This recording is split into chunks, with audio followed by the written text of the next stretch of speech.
Man, if you didn't see the fight between Canelo and Crawford, man, I don't even know. Man, like you gotta stop everything and just go on YouTube and type Canelo versus Crawford. Man, it was artistic fight.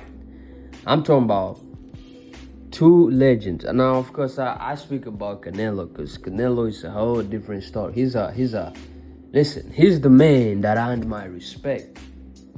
Crawford, I'll be real with you guys. I don't know that guy that much, so I can't speak about what I don't know. I tried to before the fight. I tried to, watch his fight and see what's up with him. He's cool too. He's really the man put in work.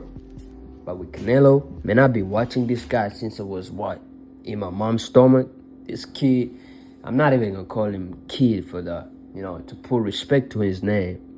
Canelo, I don't care, people, the people starting to, because that's the problem with people, you always want to stay at the top of the food chain, because otherwise, a small slip, you're done. Now, of course, this wasn't on a small slip. Nobody got knocked out. Every man, both of them, they stood on their business.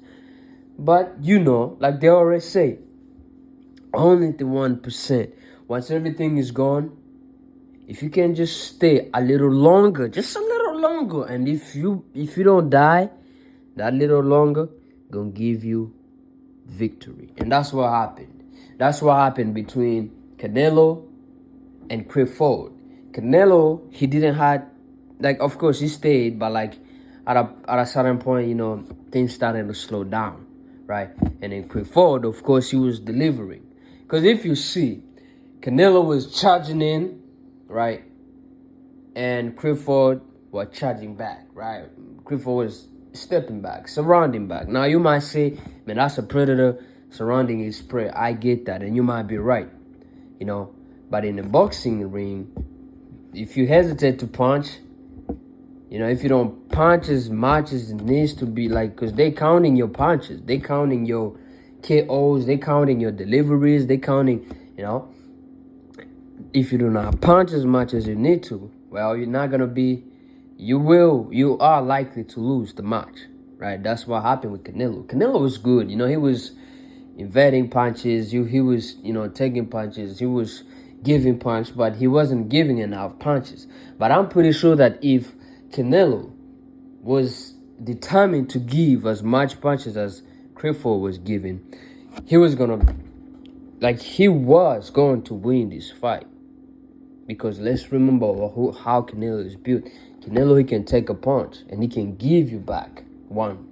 And the one he gives back is always stronger, But, because I'm seeing people, clowning Canelo, calling him a baby, Come on, guys, let's not do that. Because we all know the truth about boxing. We all know the truth about fighting. It is unpredictable. And not just that, but we cannot downlook the work that Canelo did, fighting, I think, Manny Pacquiao, I think Floyd Mayweather. He did fight the legends. And he's been on the top of the food chain. He still is.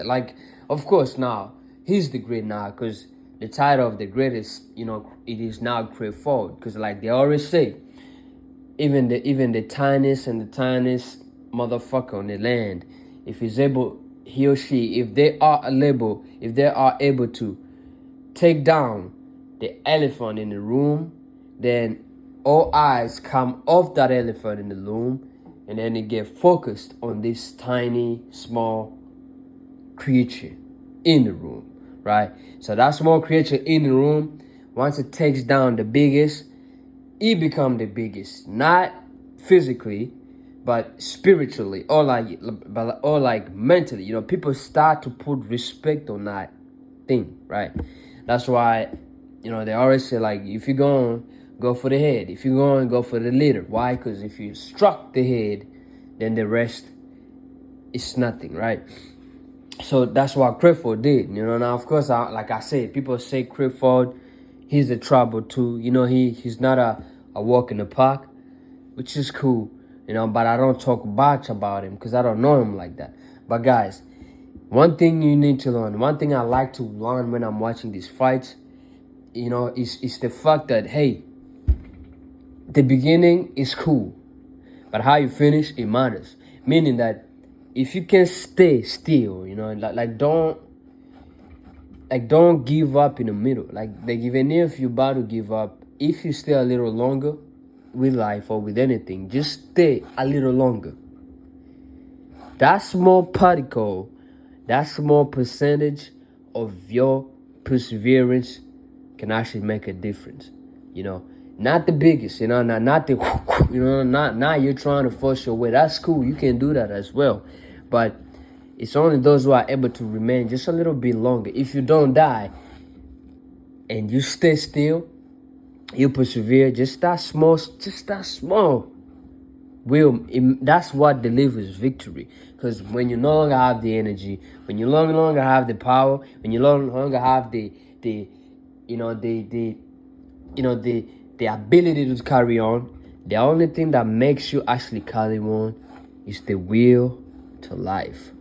And now I'm not Friedrich Nietzsche, but the will to life is very big, and that's when everything falls down. That's when everything just can't make sense.